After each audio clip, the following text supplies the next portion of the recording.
18 সালে আত্মসমর্পণ করার পরে টুকটাকভাবে ব্যবসা বাণিজ্য করে মোটামুটি ভালোই ছিলাম।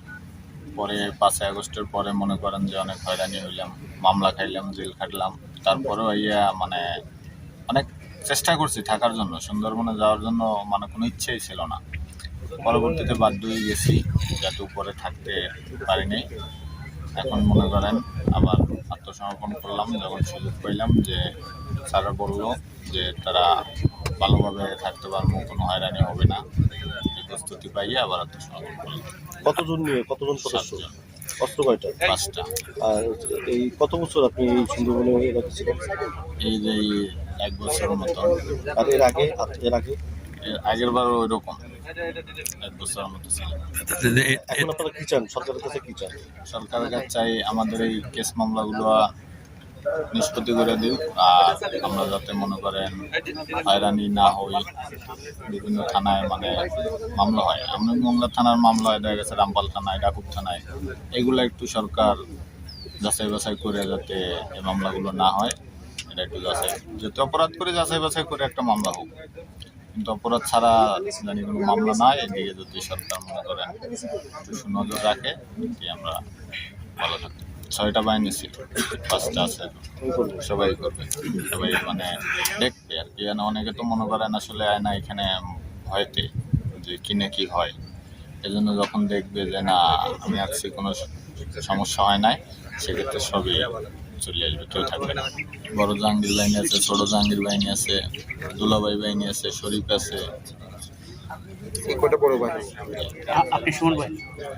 ছোট সুমন ভাই।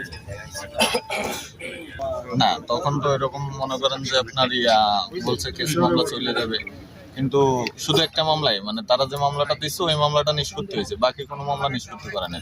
ওই সময় কয়টা মামলা আপনার নামে এখনো আছে? ওই সময়ের মামলা আছে 2টা আছে, বাকি 4টে মনে করেন যে আমি খালাস গেছি। 6টা মামলা ছিল, আত্মসমর্পণেরটা বাদে।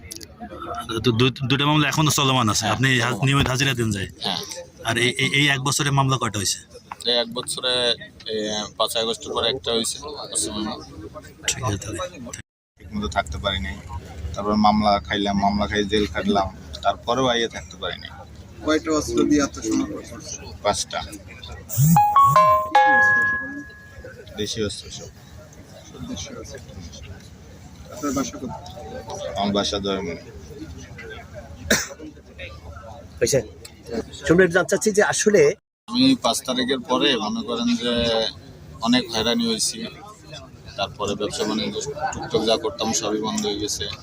তারপরে আপনার মামলা খাইলাম, জেল খাটলাম, পরে এইও মনে করেন ভালোভাবে থাকতে পারিনি। এটার জন্য উদ্যোগ নিয়েছি হচ্ছে আমরা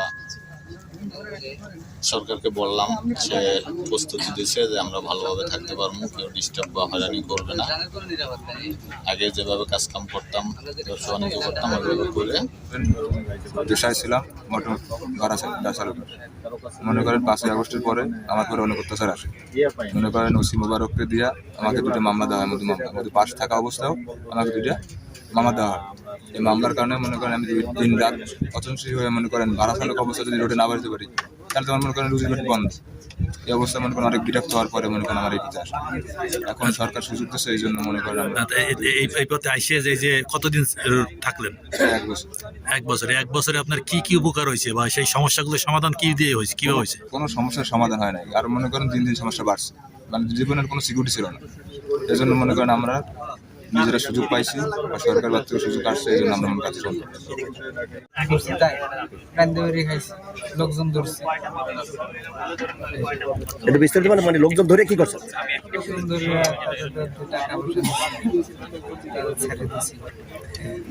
তবে কেন এই খারাপ পথে কেন নাম?